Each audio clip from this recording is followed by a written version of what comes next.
अस्सलाम वालेकुम। अॼु मुंहिंजे हिन वीडियो जो टॉपिक आहे डायरेक्ट एंड इनडायरेक्ट स्पीच। इनखे डायरेक्ट एंड रिपोर्टेड स्पीच भी चइबो आहे या डायरेक्ट एंड इनडायरेक्ट नरेशन भी चइबो आहे।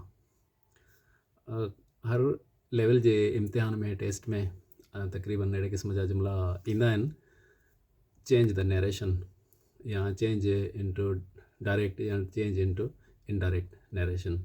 अहिड़े क़िस्म जा जुमिला ईंदा आहिनि जंहिंमें असांखे नरेशन चेंज करणी पवंदी आहे। उनजे करे इनखे सिखणु इम्पॉर्टेंट आहे। जीअं त हीउ हिकिड़ो लेंदी टॉपिक आहे, मां कोशिशि कई आहे त इनखे जेको हिक खां वधीक वीडियोज़ में ब्रेक करे टुकरनि में एक्सप्लेन कजे त जीअं जेके ज़रूरतमंद शागिर्द आहिनि उन्हनि खे सम्झ में अचे।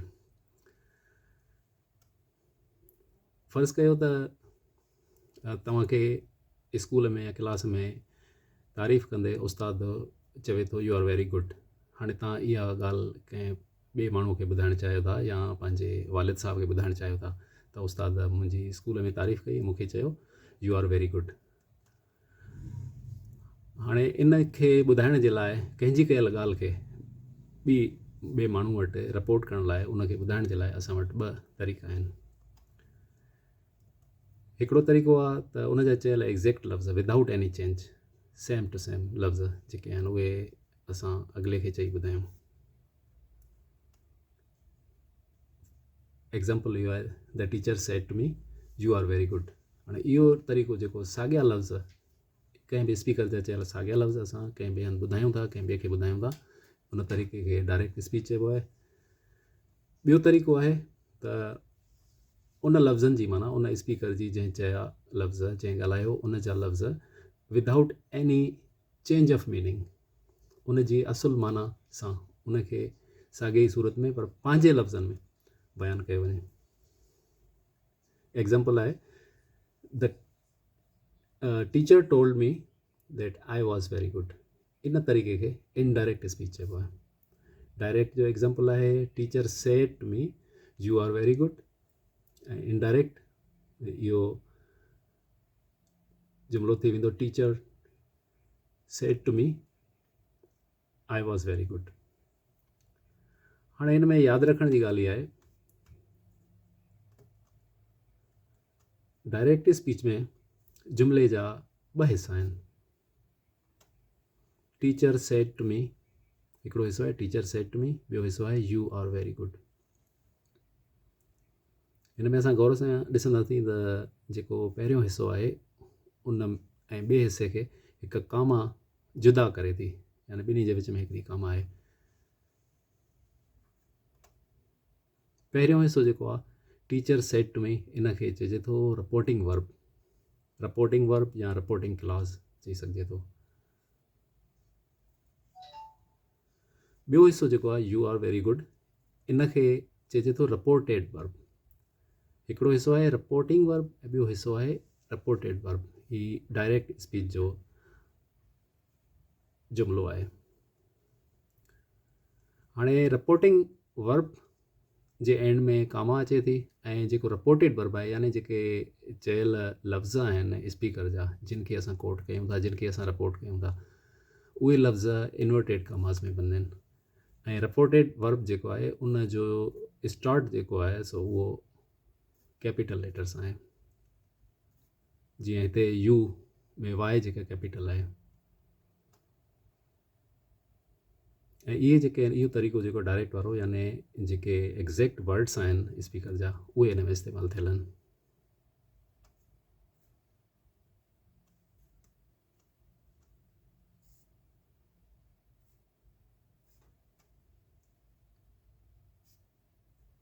ॿियो ॿीहर मां मिसाल लिखियो आहे that teacher said to me you are very good.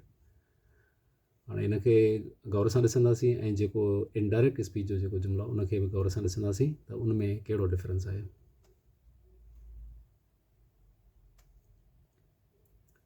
Indirect speech जेका उन में रिपोर्टेड जेके वर्ड्स हुया या रिपोर्टेड जेका स्पीच हुई, रिपोर्टेड वर्ब जेके स्पीकर जा असुल वर्ड उहे इन्वर्टेड कामास में न आहिनि, उहो ख़तमु कई वई उन्हनि जी इन्वर्टेड कामा। ऐं उन्हनि ॿिन्ही ऐं जेके रिपोर्टिंग वर्ब ऐं रिपोर्टेड वर्ब ॿई जेके हिसा हुया जुमिले जा उन्हनि जे विच ते कामा हुई उहा बि रिप्लेस कई वई, उहा कामा ख़तमु करे दैट ॾिनो वियो। Teacher told me that I was very good.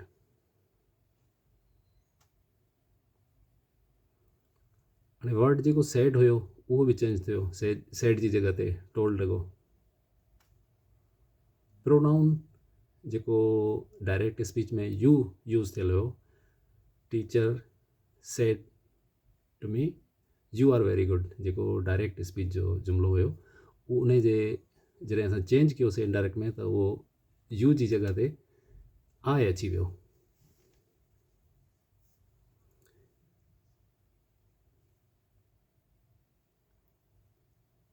उनखां सवाइ जेको रिपोर्टेड वर्ड्स हुया, जेको रिपोर्टेड वर्ब हुयो, जेके चयल लफ़्ज़ हुया, उन जो टेंस बि चेंज थियो आहे। जुमिलो हुयो teacher said to me you are very good. हाणे जेको रिपोर्टेड वर्ब हुयो उहो बि प्रेज़ेंट टेंस में हो। जॾहिं त असां इनडायरेक्ट कयोसीं प्रोनाउन बि चेंज थियो ऐं हिन जो टेंस बि चेंज थी वियो, प्रेज़ेंट मां पास्ट में थी वियो, I was very good.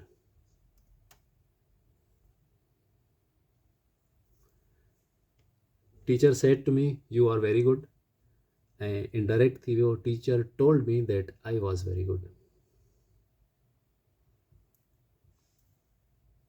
Note करण जूं ॻाल्हियूं इहे आहिनि त सभ खां पहिरियों रिपोर्टिंग वर्ब ऐं रिपोर्टेड वर्ब जे विच में जेका कामा हुई उहा ख़तमु कई वई, उन जी जॻह ते दैट लफ़्ज़ आयो।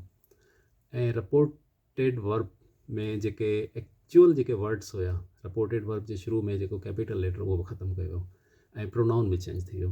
उनजो बि हिकिड़ो रूल आहे जेको अॻिते असां डिस्कस कंदासीं, प्रोनाउन ऐं टेंस कीअं चेंज थिया, कहिड़े तरीक़े सां चेंज थींदा।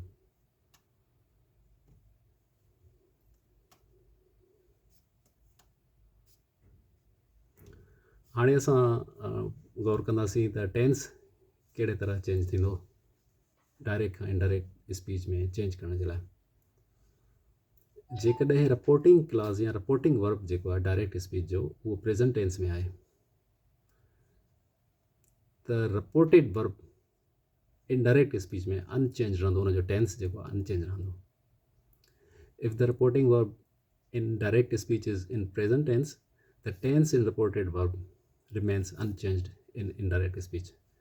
जेकॾहिं डायरेक्ट स्पीच में रिपोर्टिंग वर्ब प्रेज़ेंट टेंस में आहे त रिपोर्टेड स्पीच इनडायरेक्ट स्पीच में जेको रिपोर्टेड क्लास हूंदो उनखे इनडायरेक्ट करण जे लाइ उनजो टेंस अनचेंज रहंदो।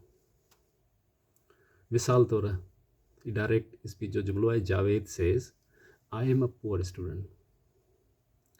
हाणे जेको रिपोर्टिंग वर्ब आहे उहो प्रेज़ेंट टेंस में आहे, उनजे करे जॾहिं असां इनडायरेक्ट में चेंज कयोसीं, इनडायरेक्ट थियो Javed said that he is a poor student. Javed says that he is a poor student. Indirect करण वक़्तु जेको रिपोर्टेड जेको क्लास आहे, रिपोर्टेड वर्ब आहे, उन खे उनजो टेंस इन करे चेंज न थियो त रिपोर्टिंग वर्ब प्रेज़ेंट टेंस में हो। उनखां अलावा जेकॾहिं रिपोर्टिंग वर्ब पास्ट में आहे, रिपोर्टिंग वर्ब पास्ट में हुजे ऐं जेको स्पीकर आहे उहो का साइंटिफिक ट्रुथ ॿुधाए रहियो आहे या टाइमलेस फैक्ट, अहिड़ी हक़ीक़त जंहिं ते वक़्तु गुज़रण सां को असरु न थिए, उहा सेम रहे, का हक़ीक़त हुजे या साइंटिफिक ट्रुथ हुजे, त उहा उनजो बि रिपोर्टेड वर्ब जो जेको टेंस चेंज न थींदो। मिसाल तौरु हीउ जुमिलो आहे डायरेक्ट जो mister Riyaz said to students the earth revolves around the sun. हाणे रिपोर्टिंग वर्ब इन में पास्ट टेंस में आहे ऐं रिपोर्टेड वर्ब प्रेज़ेंट टेंस में आहे। जॾहिं इनखे असां इनडायरेक्ट में कयोसीं त Mr Riyaz told the students that the earth revolves around the sun. Reporting verb direct speech जो पास्ट में हो, पर रिपोर्टेड वर्ब असां चेंज न कयोसीं इनडायरेक्ट में, छो त मिस्टर रियाज़ हिकिड़ी साइंटिफिक ट्रुथ जेका स्टेट कई, बयानु कई, जेका वक़्तु गुज़रण सां चेंज नथी थी सघे, इहा हक़ीक़त आहे, हक़ीक़त रहंदी, उनजे करे हिन जो टेंस चेंज न थींदो इन कंडीशन में।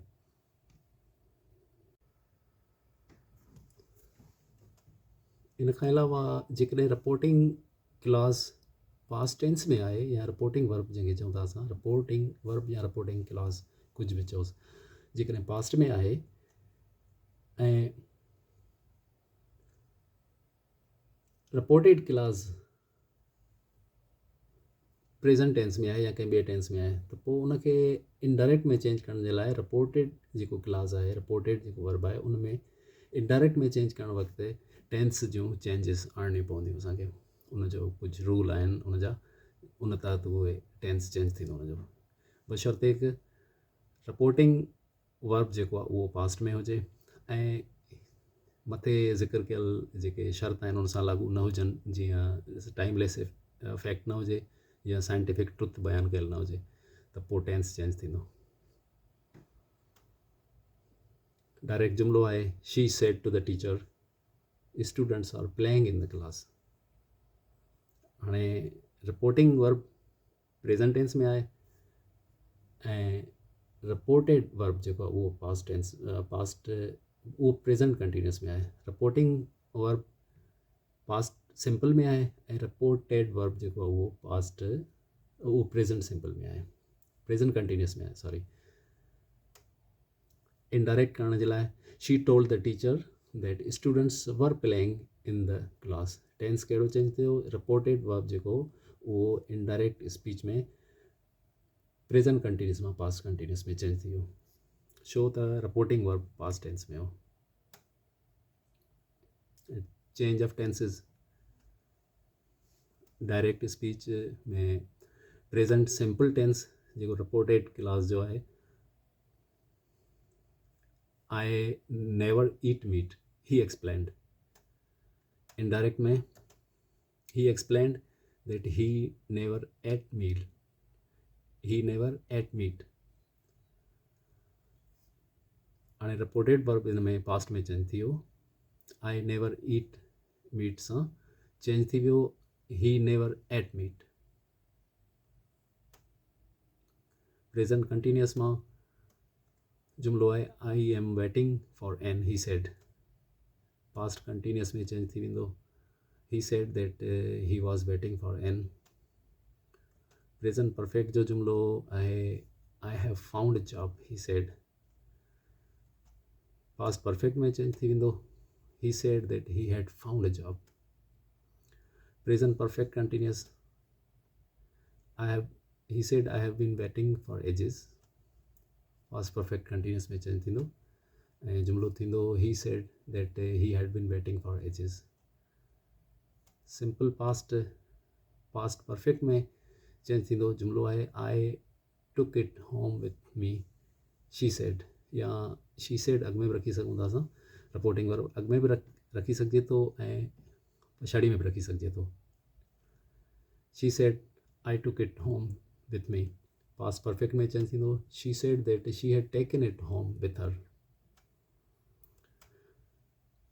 फ्यूचर सिंपल रिपोर्टेड वर्ब जेको फ्यूचर सिंपल उहो चेंज थींदो कंडीशनल में, he said I shall या I will be in Karachi on Friday। Conditional में थींदो, he said that he would be in Karachi on Friday।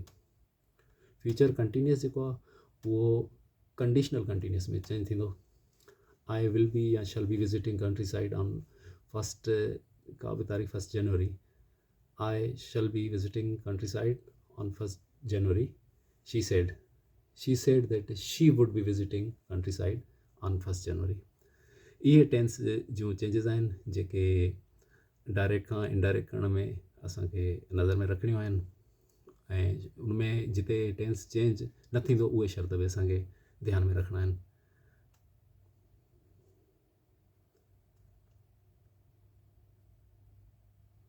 उनखां अलावा कुझु लफ़्ज़ आहिनि जेके डायरेक्ट जा लफ़्ज़ जेकॾहिं डायरेक्ट स्पीच में आहिनि त उहे चेंज थींदा।